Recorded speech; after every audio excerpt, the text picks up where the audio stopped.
If I don't have my emotional needs met and we're going through a difficult time, you know what I want to do as a human being? I want to get the hell out of here. To get those emotional needs met by another human. Elsewhere. Exactly. You're not going to like my answer here, Justin. So excited. Go ahead. Their mother, who's very wise, has explained it to me so many times in the way you described it. As the minute we can label somebody we say we love is the minute we give ourselves license to mistreat them.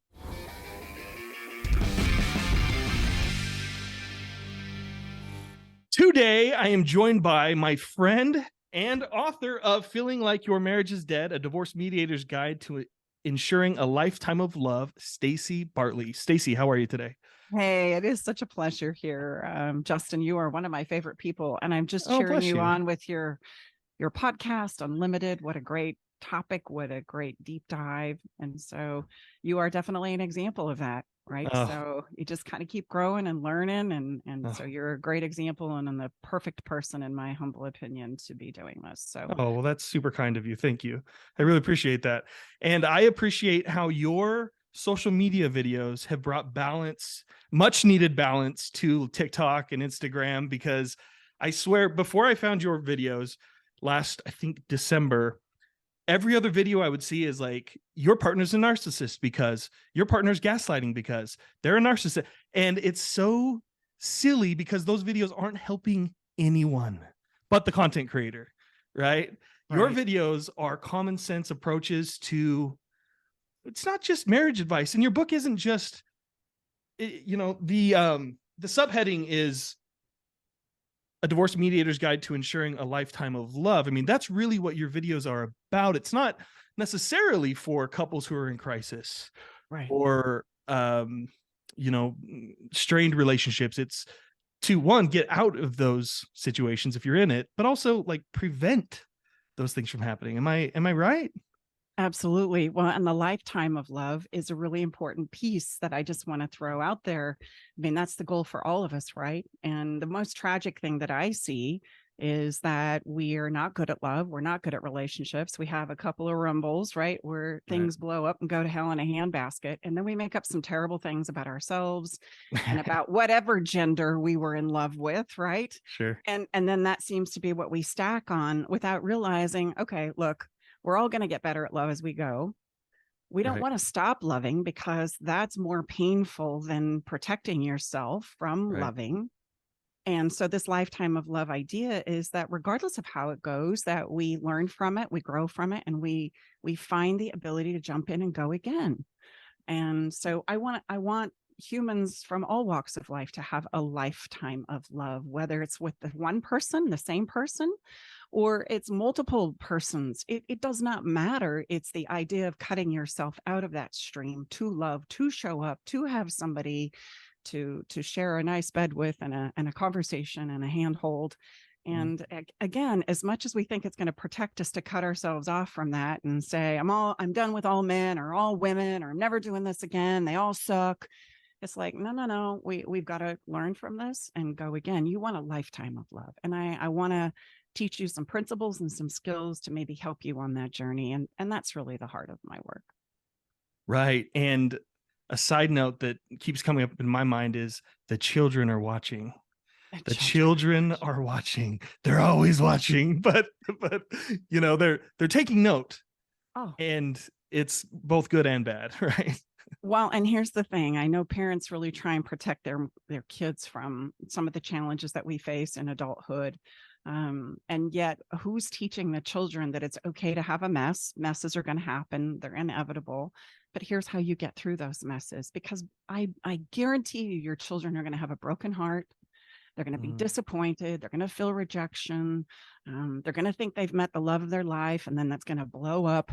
So teach them how to regroup and be a demonstration of that, again, so that they too, coming behind you, can have a lifetime of love. And here's the thing. I love that you brought up those videos, Justin, because this is something I'm really passionate about as well, is as the minute we can label somebody we say we love is the minute we give ourselves license to mistreat them, to criticize them, belittle them, dismiss them. And we take on this cycle of now more and more demonstration of this is how my clients say I'm turning into a monster of myself, because the more I do it, the worse I feel. So the more I do it. And it turns out to be this incredibly destructive cycle to everyone around. And so I'm not a big fan of labels. Yes, understanding behavior so we can improve it, but a label doesn't do shit for you. It just does not. Okay, so let's say they're a narcissist. You're gonna love them. You're gonna work this out. Right. You're gonna continue on, or are we just gonna sit and point fingers and allow yourself to be disrespectful, unkind, dismissive? And then you have to ask yourself, who's being a narcissist? Because very quickly those tables can turn, because hello, we all have the ability to be narcissistic or have narcissistic behaviors and tendencies in our DNA, right? We can get pissed off, fired up, say some messed up stuff, and where does that leave us? So it doesn't really do anything for us. It doesn't serve at all, and it just infuriates people, and it's not building.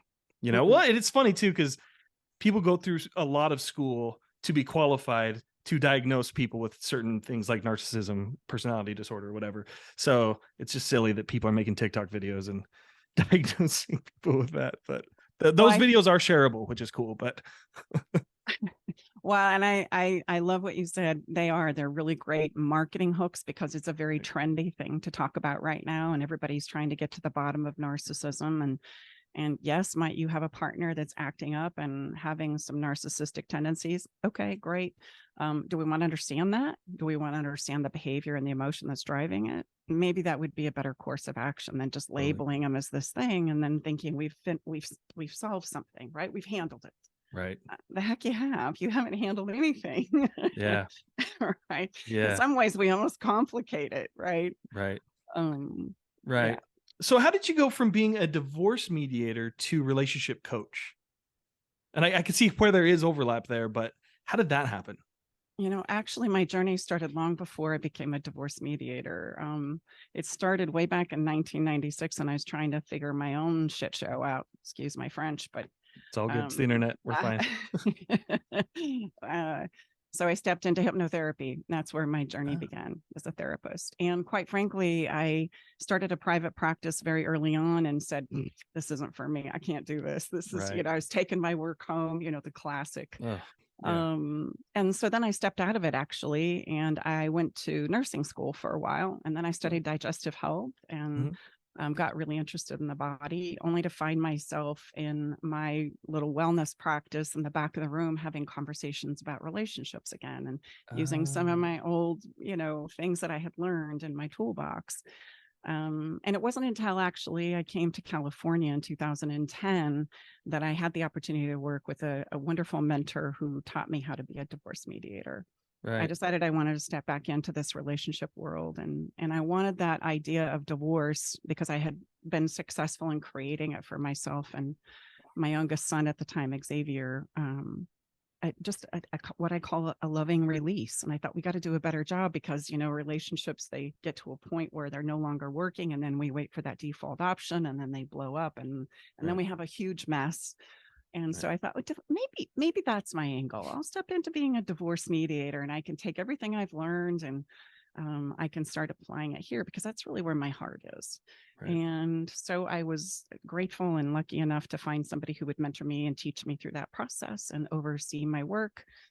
And then what I found was I'd get couples through this divorce process, and then one or both of the clients that I had just gotten through a divorce would come back a year or two later in another breakup or mess or divorce.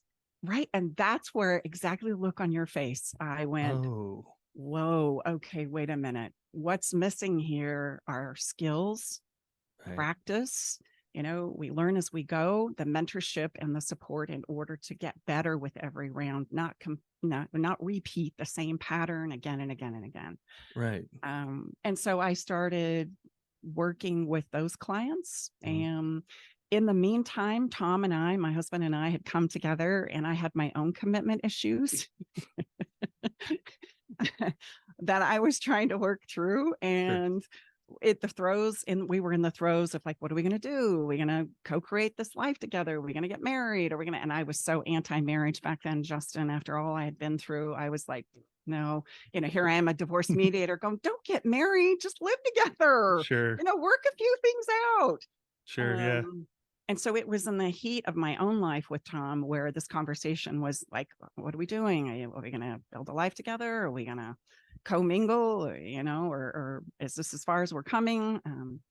And in the throes of a midnight conversation around this, just to break the ice, just to be silly and ridiculous, I said, okay, I got it. How about a lease option contract for love? That's perfect. We can opt in 30 days. I can get the hell out if I need to. And so Sure. can you, right?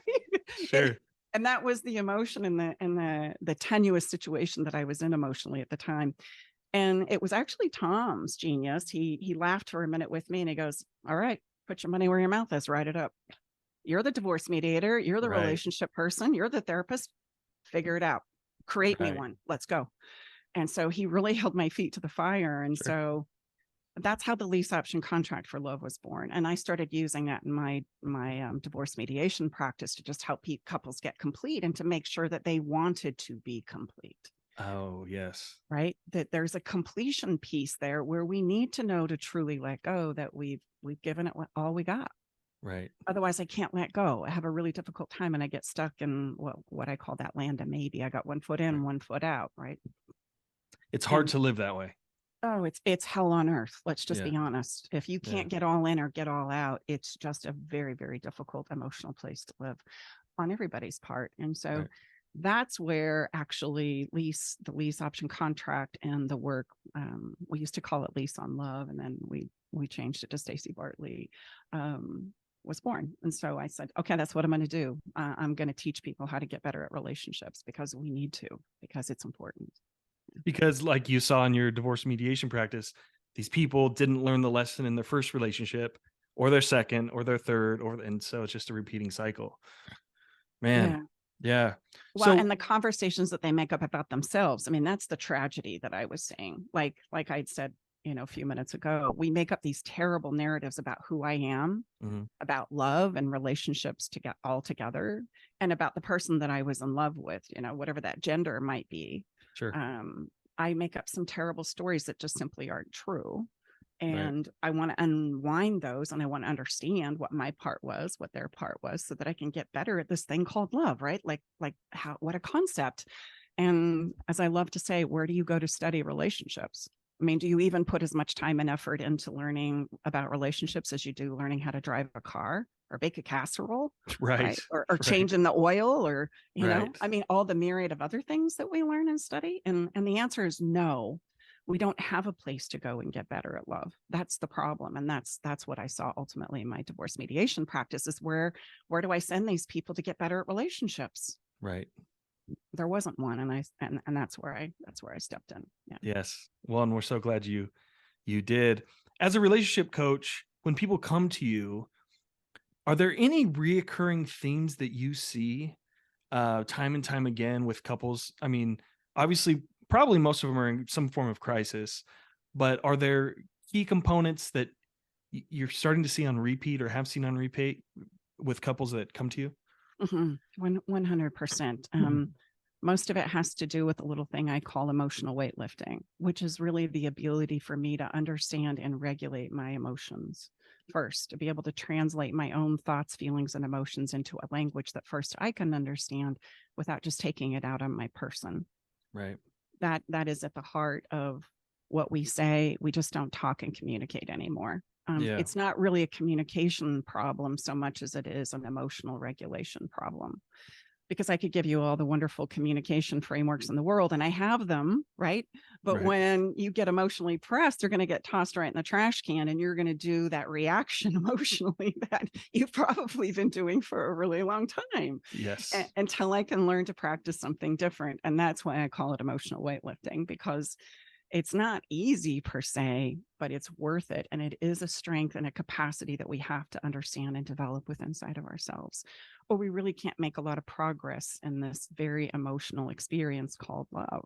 Right. So yes, this is two things that I struggle with is eating too many carbs and emotional weightlifting. And that's, yeah, I'm reactionary. I know I am. I see it in myself, which is the good news, I guess.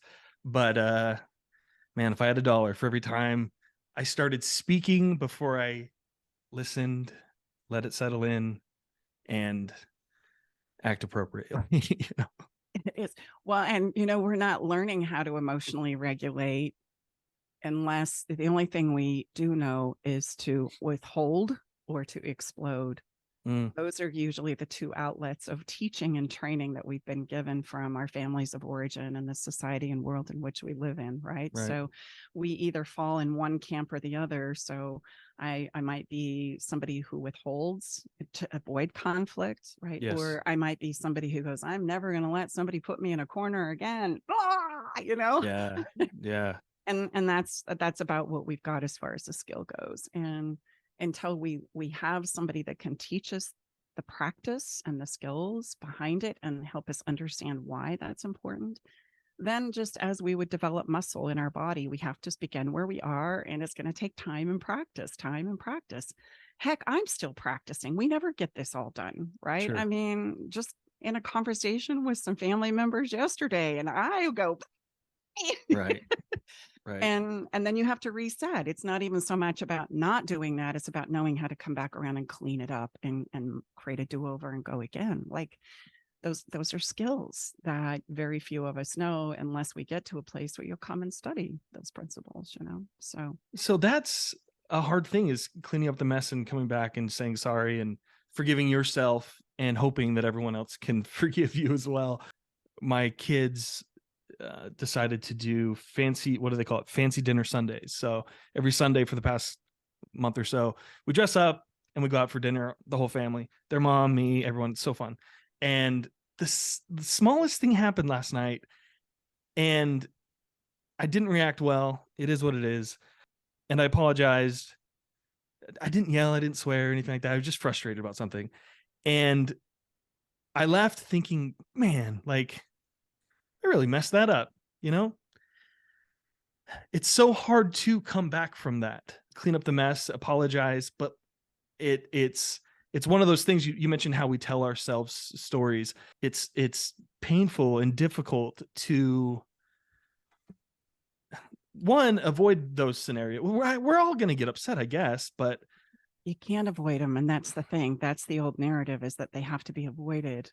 mm, And the hardest part we have with situations like that is we won't let it go. I right, won't let it go because I'm going to ruminate on it, even though I've cleaned up the mess and done my job of taking responsibility for it and being a demonstration of what cleaning that up looks like. right, And sometimes we have a difficult time allowing others to make messes and let it go and reset. Like the resetting is the most important part. Where we are going to make messes is the little mess makers we are as human beings. And the only way I can get better at emotional regulation is by working with it. So if I'm afraid to practice because I don't want to mess it up or it has to be perfect, then you're not going to improve it at all. right, And do you think your kids aren't going to have a difficult time with emotional regulation? The right, heck they aren't. right, And so right. I wish we could, instead of judge and blame emotional reaction, we could give it some grace. The physical metaphor that comes up for me here, Justin, is, we're all driving our cars down the highway, right?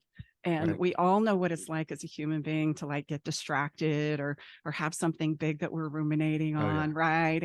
And maybe it's the fight I had with my partner, or can't figure out how to get through to my child, or maybe it's some parent stuff or stuff with work, and we're caught up and we're kind of sitting on that, and all of a sudden I cut somebody off.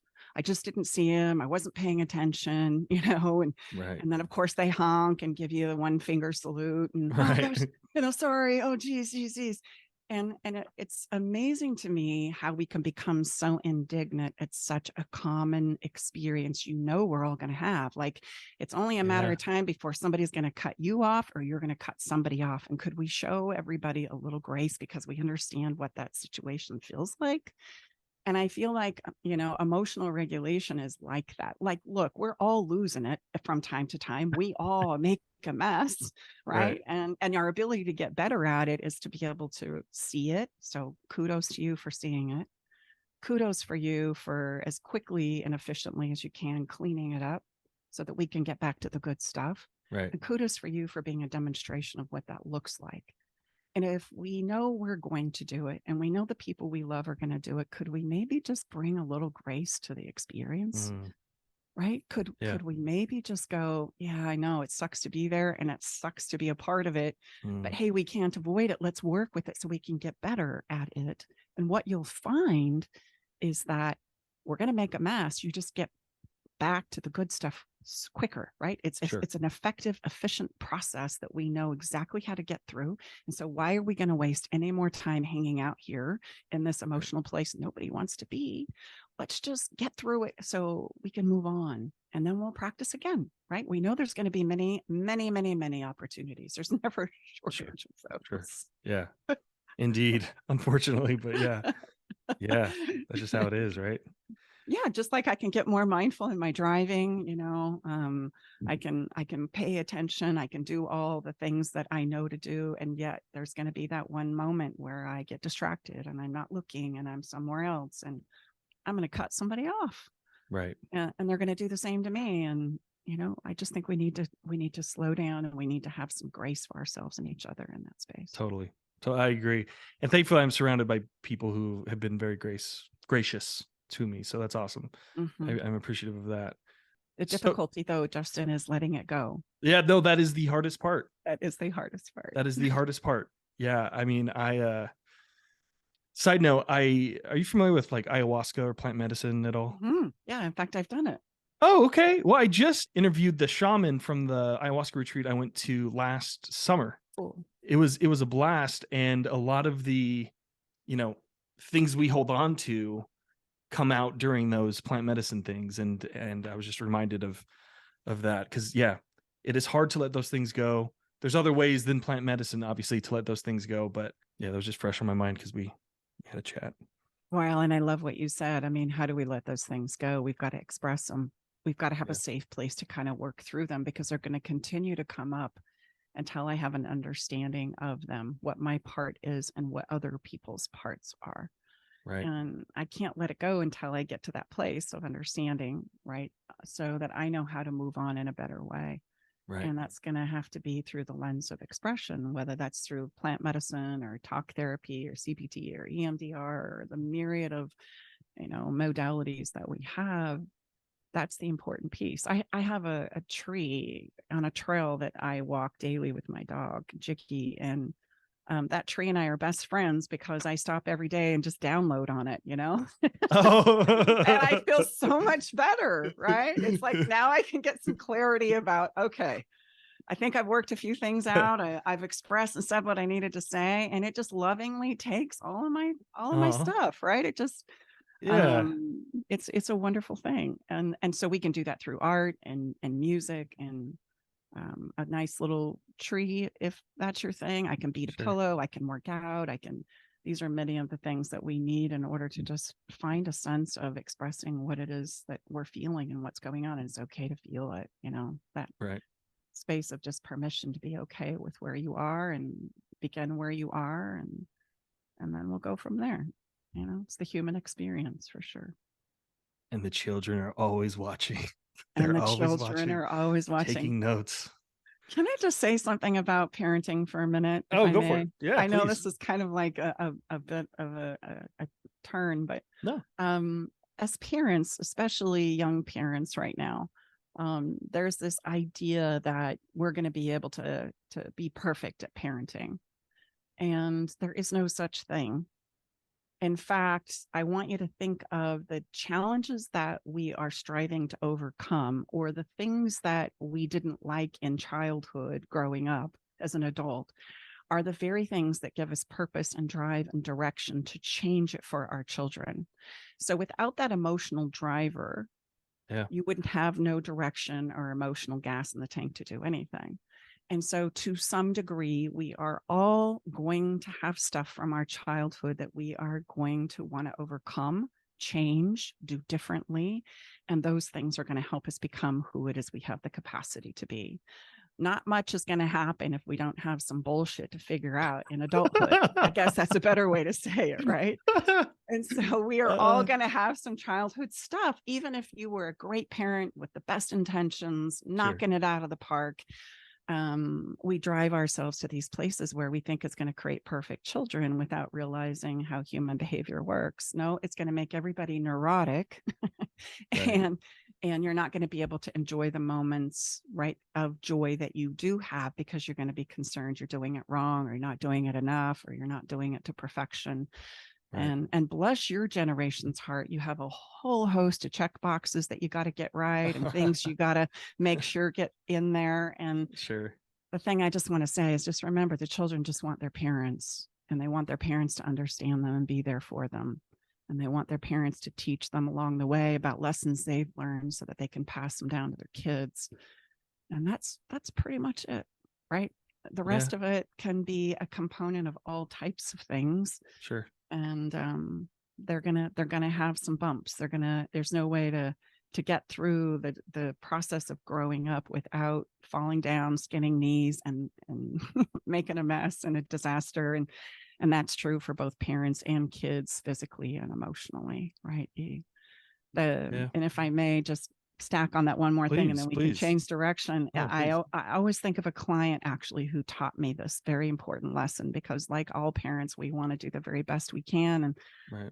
we fear, our greatest fear is that we're screwing up our kids. And Yes. that's going to be my legacy, right? And Right. without realizing you can't not screw up your kids to some capacity, because you're trying to figure your own self out, but that's not the point, right? Right. Right. There was a young woman I was doing some sessions with, and she had huge abandonment issues with her mom. Mm. And their relationship from a young child on up into adulthood was very tumultuous. And so we were doing some visualization processes where she could kind of go back and have memories. And we had done several sessions until one day she recognized and had a memory of her as like a 6 or 7-year-old little girl in the grocery store with her mom. And there was a man standing in the corner, and she was terrified of this guy, but her mom didn't know she was terrified of this guy. She was Right. clinging to her mom's hand. She was holding onto it so bloody tight that her mom, right, just kind of flicked it so that she could gather some produce, put it in the bag, put it in the shopping cart, and get the grocery shopping done, because that's what mom was thinking about. And in that moment, she had this realization that she made it up, that her mom didn't understand her. Her mom wasn't there to protect her. Her mom had actually abandoned her. And that was the crux of the whole thing. And then she started to stack on that, right? And she found Yeah. more evidence of mom not being there for me, and mom not understanding me, and mom abandoning me when I needed her most. And I just want you to see how that little simple thing that mom at the time was completely unaware of Right. literally set the stage for that relationship between mom and daughter. Mm. And so then you start to understand, okay, look, this is going to be inevitable. There are going to be some things that we're just going to miss. Right. Because often what we're experiencing emotionally can't be seen. It's internal. And even if we're thinking we're knocking it out of the park and we're doing the best, awesome. Yes, please do that. But recognize our children have a journey of their own. And having Yeah. things to wrestle with is not a bad thing. It's a human thing. Yes, but we just want to, we just want to put them in our little cocoon and say it's okay. That obviously that's not healthy, but we just want to protect them like we did when they were little babies. Yep. And that's the hardest part as a parent, as our kids grow up, is to recognize and realize you really got a couple of choices. Only two. You can be on the inside knowing what's going on. And in order to do that, you're going to have to build a tremendous amount of safety and permission with your kids so that they're willing to bring these things to you without judgment, right? Right. You can't say, no, please call me when you're in a difficult place. And then they do. And then they're reprimanded and grounded, et cetera, because then you're going to find yourself in the other choice, which is on the outside, wondering what's going on. And I just want to say neither one is right or wrong. Just choose your place and recognize what you're building for.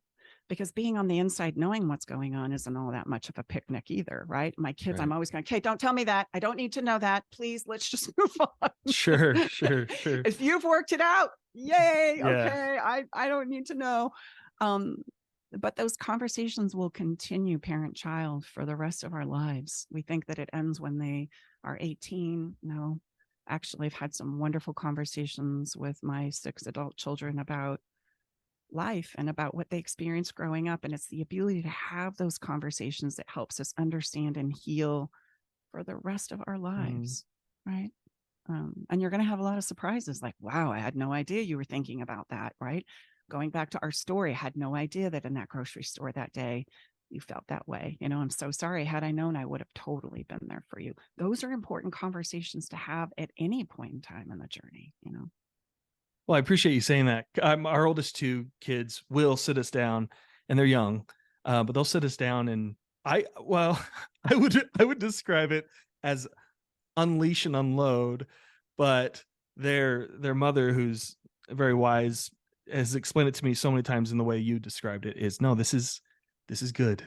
Let them tell us everything that's going on. Let them, even if you don't agree with their perception of something that happened 3 weeks ago, 5 years ago, whatever, let them speak.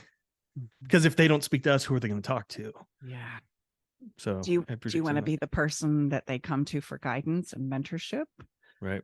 If we close that door and we don't allow for that, then they're going to seek it elsewhere. And you're going to be on the outside, right? Holding the boundaries, regulating the rules, but they're going to be getting their mentorship elsewhere. A place where they feel like they're safe. And that's just a sobering thought, right? It is. Yeah. So we gotta create a space where they're willing to come to us. But when you think about it, Justin, we're saying the same thing about our lovers, right? Aren't we saying the same thing about our lovers? Like if you want them to come to you and share and express what's truly going on for them and what's not working and what is working, then we've got to create that same space, right? For them to come and share, even though it might be difficult to hear. Yeah. Indeed. Indeed. And that's the emotional push-up. Like that's the emotional weightlifting piece.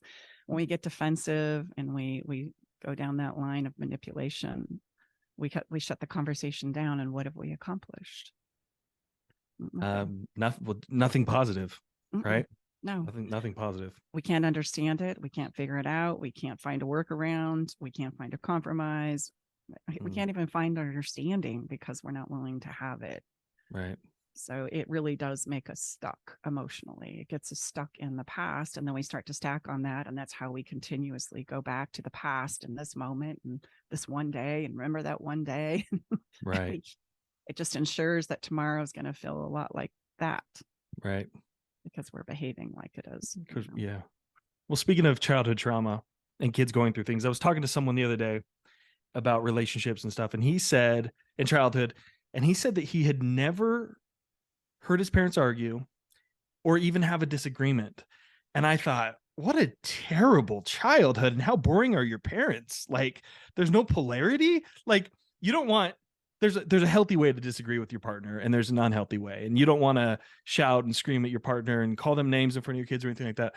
But having an adult disagreement where everyone's respected, everyone's heard out is, I think, a healthy thing for children to see. And I didn't tell him that his parents were boring. I think he knows, but having no polarity in a relationship sounds really boring to me. Well, not only is it boring, what do you think he's going to do when conflict absolutely comes up in his life?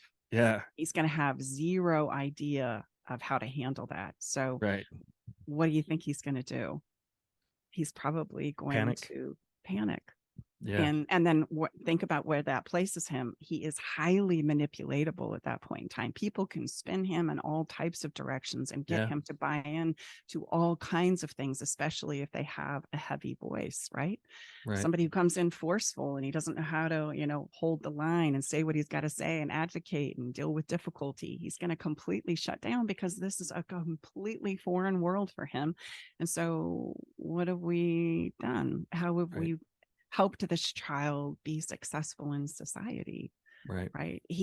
We all need to see a measure of working through conflict, right? We all need to practice more of that and not be afraid of it, because that's where we become highly manipulatable in situations where people truly are trying to push an agenda. And that's a very dangerous place to be. Right or wrong, what comes up to me in my mind, Justin? I'm so excited. I have no idea what you're going to say, but I'm so excited. I think about like a young, naive, like 14, 15, 16, 17-year-old girl who's being enrolled in a relationship by a 20, 21, 22, 23, 24, 25-year-old person. Right. And just think about that dynamic, right? It's easy. Why is it easy? Because there's no experience there. There's Sure. no demonstration of how this is supposed to roll and what's appropriate and what isn't. Right. And the young 15, 16, 17 just wants to be loved, and it's their first relationship, and this is so exciting, you know? Right. And the older person has been several rounds, right? Knows exactly what to say and what to do, and has a great understanding of how this is all going to play out. And just in the spirit of full disclosure, I was a 16-year-old girl, and I couldn't figure out why my oldest brother had such a problem with my 22-year-old boyfriend. And I remember him coming to our house and him basically kicking his ass and telling him to leave. And I was like, that is terrible. I don't know how you could do that. Right. Right. He was 22 and you were 16? Yeah. Wow. Yeah.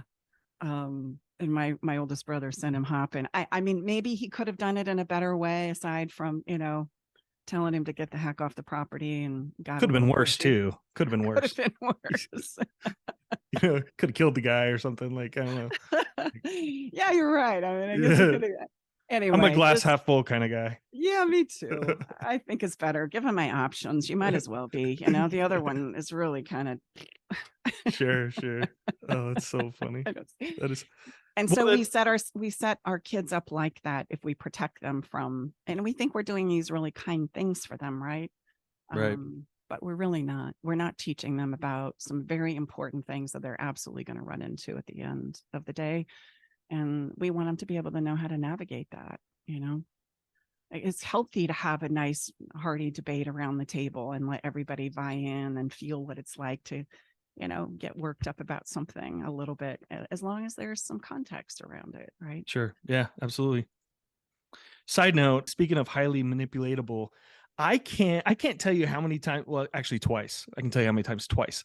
Twice we have gone to look at puppies and I'm like, no one is going home today with a puppy. I'm not buying the puppy. We're just going to go look. And I see the damn puppy and we buy the puppy, and we love the puppy and it's a great dog. Another thing I can't do, and puppies, that's an easy one to be manipulated by, right? Puppies are great. But walking downtown here, I will see, or when we went to London or New York City, there's people that want you to sign up for like a charity thing, and they'll take $5 out of your account each month, or door-to-door salesmen. I am highly manipulated by these people. And so I have this script that I say. I just thank them for their time, because I was in my former life, I was a missionary, right? So I know what it's like to knock on doors and try to convince people of a thing.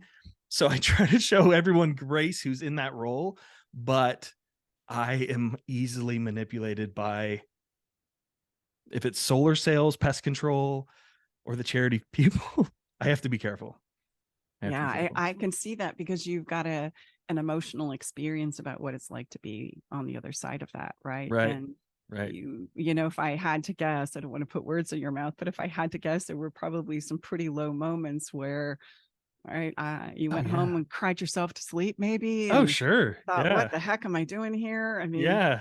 So we want to protect people from, especially when we care like you care, Justin. I mean, you are a lover. You are a big, big lover, and you want everybody to be loved and to get along and to find themselves in a good place. And that's such a wonderful thing. But because you know what it's like to feel that type of rejection day in, day out, day in, day out, the reason why you're highly manipulatable in that situation is because you want to protect them, right? Sure. You're like, bless your heart, you're knocking on my door. Everybody's probably told you no all the way down the street. I mean, you know the gig. And totally. Yeah, I can see that. I can see that very much so. So what is the statement you say when they knock on your door? I just say, I've done door-to-door work before. I understand how difficult it is. I really value your time and appreciate you. I'm just going to have to opt out today. And the really good ones are like, is it because you need to ask your partner for permission? Is it a bad time of day? Are you on a meeting? And I just say, thank you so much for your time. And I give them a handshake and they go. The most aggressive ones, though, are the ones that you see in downtown environments, who want you to sign a petition or donate to something or whatever. And I'll make a joke. I'll compliment their outfit or their hair, give them a high five. Sometimes I'll give them a hug. It's all good. And go on my way. Yeah. Yeah. Yeah. Because they're human too. Like they're doing a thing that they believe in or they're getting paid for, and they need love too. So it's okay. I totally agree. Sometimes I'll bring them in and give them a glass of water and hear about their journey if I have the time. And just like you say, sometimes I need to say, please hear me. I'm not interested, but I do want you from human to human know that I'm wishing you all the best. Right. Totally. And now you need to go. Right. Now you need to go. Now you Yes. need to go. How bad did the COVID lockdown mess with relationships and families? Big time. Really big time. And here's why. It's really not as mysterious as you would think. All of our coping skills were taken away. Yeah. Think about it. If we had a fight last night and I'm not necessarily ready to reengage, or I don't even know how to reengage and have that conversation, and let's say it's a fight that we've had 27 times about the same topic, where am I going to go? I used to go over to Jimmy's house, right? We used to go down and play racquetball, or we used to swing by and get a beer at the local pub. And now I have none of those outlets. Right. So what's going to happen? We're going to continue to ruminate on it because there's not that expression we talked about earlier. And here's the deal. As a human being, I really only have two options with my emotion. I either express it and work through it, digest it down, or I'm going to act it out on the people I love the most. Like that's pretty much what I got. When I can't take it anymore, it's going to unleash on the people around me. And so now think about people in their homes, day after day, month after month, year after year, right? Taking their emotional constipation out on each other, and tremendous breakdown, tremendous divorce, a lot of heartache between parent and children. So it did not go well. The other thing is when we have to cut ourselves off in isolation, we really don't see and understand ourselves either. Right. There's no forward progression just as an individual. Right. And that's why isolation works really well for punishment and torture. And we all know where those places are, right, in our lives and why it works. Just think about it, because you're cut off from the day-to-day experiences of life. I think you even used the word earlier, polarity. Yeah. We have no polarity to help us rudder about right, keeping us engaged, maneuvering through life. When I'm isolated, it is a dangerous proposition for a human being, and it's not good for us. So yeah, it's really good for punishment and torture. And that's why we use it for punishment and torture. Jeez. So well we said. were all punished for a long period of time, and then we didn't know how to emotionally deal with it. So we took it out on the people around us.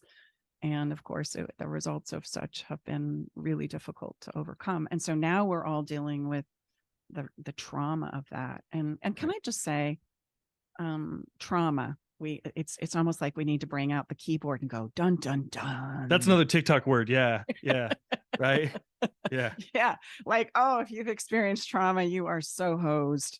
Like you are broken for the rest of your life. And I just want to bring some levity to trauma. We are going to have trauma. Trauma is part of the human experience. The word in and of itself just brings this like, I'm so screwed. And I just want you to see, but trauma, coming through trauma, is also what gives us our superpowers to go forward, to make a difference, to do change. It's kind of like if I have an emotional experience in trauma, then I want to do whatever I can do to change it for the people going forward, or to learn about it myself. Like there's an inherent emotional drive that's present in us from it. It's like, oh, I'll be damned. I might be a lot of things, but I'm not going to be that. Or I might be challenged with a lot of things, but I'm not going to be challenged with that. Or I'm going to make a difference in the world. And you know what it's going to be? It's going to be around that. And that comes from emotional trauma. And so we have yet to truly understand trauma and the incredible superpower that it can be in our lives. We use it and we talk about it as though it's this terrible thing. And so then we treat it and digest it like it's this terrible thing that I can't get over. And unfortunately, there's not a lot of conversations to help me utilize it and transform it into that superpower I keep saying. that's an important conversation. Trauma is going to be part of the human experience and the journey, but man, we can use it for good stuff. We can use it to fuel us and literally become unstoppable. And just to highlight it, some examples of that. I mean, if you think about the people in the world, big and small, in your sphere of influence, the contributions that have been made don't come from people who have perfect lives. They come from people who have struggled and they've gotten through it. Right. Now they have true wisdom to pass down. Right. Yeah. And those of us who don't have a well or a wellspring of difficulty to pull from, then we usually don't have the emotional tenacity to accomplish and do and go where it is we want to go. So that's another principle of polarity, right? Trauma is, I don't want to say good for us. It's hard, it's difficult, it's messed up, it's dysfunctional. I mean, we can give it a lot of labels. Right. But when we know how to turn it in, transform it into a superpower, it can take you places that you can't go without it. How about if we say it that way? No, it's well said. In either direction too, right? I mean, you can take your trauma, whatever it is, and binge drink and do other things, or you can use it as fuel for good. Yep, absolutely. The choice is yours, right? It really is. It really and is. unfortunately, I just don't think there's a lot of conversations that help us even understand the choices that we're making around it, right? Right. I would agree. Limited conversation around that. I would agree. Yeah. In talking about love languages, if one person's love language is touch and the other love language, their partner's love language is, I mean, we can pick one, words of affirmation. How do you scratch each other's back per se without it feeling transactional? You're not going to like my answer here, Justin. I'm so excited. Go ahead.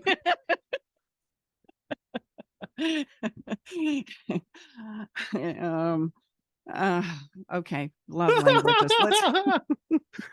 Let's talk about love languages for a minute. I'm so excited. Okay. Number one, they're not going to do much for you. Number two, we all love the love languages. I just have certain favorites, right? But as a human being, we all like gifts. We all like words of affirmation. We all like physical touch and time. We just like some more than others. Okay. You follow me so far? Yes. And if I understand my partner's love language, and I even understand mine, when push comes to shove and we're spinning out of control emotionally, what the hell is that going to do for me? I can't say, oh, sorry, we're not having that conversation right now because you've got to give me words of affirmation first. Sure. Right. Yeah. They're going to go, you know what? Stuff that up your rear. Sure. No, we need time. We need to spend time together before we can go here and we can have this conversation and you can understand where I'm coming from. And so at the end of the day, and I would say this is true not just with love languages. I would say it's true with astrology, numerology. I love all of these things. They help us see and identify more of who I am, and it helps me make sense of myself. Sure. But when it comes to navigating through relationships, aside from telling me we're compatible or we're not, it really doesn't give me the skills and the tools and the understanding that I need to navigate the nuances every day. So interesting to me. So to you, in your experience, love languages kind of belong in the same quadrant as astrology and numerology and those things. Yeah. Fascinating. It really does, because it's telling me about myself. It's helping me understand a teeny tiny perspective of my partner. But are you going to tell me as a human being the totality of who we are is my love language? Sure. Well, or my star sign or my numbers, my birth date, no, like as a human being, I have the ability to be many things. In fact, if I truly choose to, even though I might be born under the sign as an Aries, I could choose to incorporate the behavior of a Scorpio or, I'm trying to think of the one that's born in August right now. Leo, that's got to be you, right? Yeah, it's a Leo. Guilty as charged. Yeah. I just think we have the ability to dynamically become what it is we practice. And so this helps me understand about myself now, but it doesn't mean that's the totality of who I am and who I have the capacity to be. Right. And so it's not a skill. It almost makes me feel like, let's put it in a different context. Oh, and I might get a lot of hate comments about this, but I'm going to do it anyway Well, because it engagement needs to is be good. said. Engagement is good on Okay, these things. okay. So, hey, bring it. Here's the deal. Have you ever known that you need to start an exercise and diet program because your health isn't all that great? And then do you start searching up and then you buy a cookbook or you download a plan that you can follow, and then you go out and you buy the new outfit, and you get the shoes and you get the Right. special bag and the bandana, and the whole time it feels so good. Like you go, I am knocking this out of the park. I'm going to do Yeah. this time. I'm going to kill it. And then you don't ever get to the gym, or you don't do the milk, you don't do the skill or the part that's going to really create the transformation you want. And that's how I feel about love languages, star signs, astrology, etc. It gives this sense that I understand myself better and I understand aspects of my partner, but it really doesn't give me any skills to navigate the inevitable ups and downs of life. Sure. It's just, it gets me excited for a moment and I feel like I've really accomplished something. I'm really doing it. So do it. I'm not saying don't do it. It's awesome. But just recognize its limitations, right? It's not going to take you to doing the part of being able to navigate love, right? It's not going to give you that. Is that true? I think no, that's sound advice. Would you put attachment styles in the same quadrant? Yes, I would. Fascinating. Just because we are all going to rotate through different phases of attachment style based on where I am in my own personal growth journey. I can promise you that I have gone from an insecure attachment through a whole host of relationships that I write about in my book to a secure attachment. But even though I'm now in a secure attachment, most days I can have an experience of feeling insecurely attached in a moment's notice. Sure. My anxiety can start reeling, right? I can start having some moments and flashbacks of the past that I've got to figure out how to deal with in the present. So there is nothing that is a set it and forget it when it comes to love. It cannot be how we approach this because it's going to be fraught with disappointment and frustration. And so we want to understand the attachment styles, maybe to get a rudder of where I'm at and what I'm currently facing in the dynamic. And these attachment styles can play out for long periods of time. But again, you can rotate through all of them. And just because you find yourself in a secure attachment doesn't mean you're going to stay there. You could very much find yourself now avoidant or insecure and securely attached. So, that's yes. To answer your question in a very long-winded form, yes, it's like that. Interesting. I'm not a fan of anything that's a set it and forget it like that, because I feel like we're really missing the opportunity to learn how to navigate day in and day out. Yeah, I guess life is more complex than that, because if your partner's having a rough day and you show up with their love language, and that's not really what they need in that moment of crisis, we're more dynamic than that. We're a whole person, not just part of a person. We're complex spiritual beings having a human experience. Very much so. Interesting. Well, and you're still only looking at one little teeny tiny perspective of the person. Right. Pick whatever the genre might be. You're still only looking at that part of them, and there's so much more. It's not who you are. It's a teeny tiny piece that you might relate to in the moment, and it might give you a lot of comfort and understanding, and that's awesome. And we gather those little by little, and put them in our bucket and identify as that for a while until it doesn't fit anymore. And then we might need to rework the whole thing and decide, no, that used to work, but now it doesn't. And so I got to throw that out and find some new pieces, as I'm collecting an understanding of myself. That's a very dynamic process. However, let's go back, because your question was transactional. Yes. And where that does show up in my work very often with couples is when we start working on things like asking for what it is you want and teaching your partner how to love you best. And couples will literally get clear about what that is for themselves and then overcome their own resistance very courageously to lay those things on the table and disclose them. And then we're still not done, because we have to get a little more specific about what it sounds like and what what it feels like to have that need met, like check a box, right? Right. And then we got to drill down. The more specific we can get, the better it's going to go. And then I have my clients teach each other about that, like hold me like this and say it like this and touch me like this. And that's where, in my world, the opposing partner might say, this feels so fake. Like I'm just saying back to them what it is they wanted me to say. And I'm holding them the way they want me to hold them. And I'm showing up in a way that's really awkward and uncomfortable for me. This is so inauthentic. Sure. And I'm like, okay, even though it has the stamp of inauthentic on it, I get where you're coming from. Right. What's coming up for you is you're feeling awkward. This is not a behavior or an expression that is true or intrinsic to who you are. But if it's something that your partner needs and it knocks it out of the park for them so that they have the emotional fuel and gas to show up in the relationship and give it back to you in return, right, would that not be a good investment of time and effort? Because what's your alternative? They're telling you literally from a very vulnerable place, I need these words. I need to be held like this. This is something that really makes my heart sing. And if I go, I'm not doing that, it's inauthentic. Well, there's still an emotional hole here that is not being met, regardless of whether you relate to it or think it's authentic or not. right. And are you just saying, well, you just deal with that on your own? I don't want to be a part of this when they're trying to co-create with you? Wait a minute now, let's think through that. So I would encourage you to be, right, inauthentic, shall I say, if it meets the emotional need of your partner, and then allow them to return the gift back to you. Because here's what I know to be true.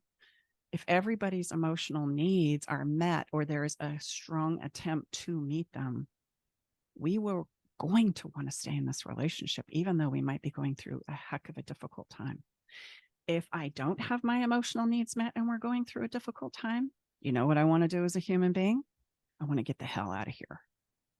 To get those emotional needs met by another human. Elsewhere. Exactly. And there's a heavy price because, I mean, I don't think anyone should stay together just because they have kids or a mortgage or cars together or business together or anything like that. But there's the other side of it is all of those things are lost when the relationship is over. And that's sad to me. Yeah. You know? Well, if we were to think of relationships as more of like a co-creation and a willingness for somebody to co-create life with you on every single level, we might start to be able to wrap our head around why it is being in a relationship and co-creating life with another human being is like the Olympics of life. Like it is no small task that we come very ill prepared and trained for. And yet we're thinking if we found the right person or I'm the perfect person, we're going to knock it out of the park. That's kind of like saying, I want to be on the stage like Britney Spears and I want to sing like her. And I'm just going to sing in the microphone and everything's going to be fine. Right. It doesn't work like that. No. Only in my illusion it does, right? When I'm in the shower singing into the shower head, for that brief moment, I'm Britney Spears. But we conduct ourselves in this co-creation called a relationship very much like that in many ways, Right. Yeah. Staci, it looks like we're at that time. I just want to thank you again for hanging out with me today. It's always a pleasure to spend time with you. And I've come to know Tom and I've worked with Brooke, your daughter, and just love you all so much. It's been a pleasure getting to know you guys and working with you. Oh, you too, Justin. I so adore you and the work that you're doing. And I'm sure this won't be the last time that we collaborate and spend some time together. At least I hope. My fingers are crossed. Yeah, same. Yeah, Thank you so much, Staci. And I'll put your links in the show notes so everyone can find your website and your social media accounts. Awesome. Thanks, Justin. Bye-bye. Thank you, Staci.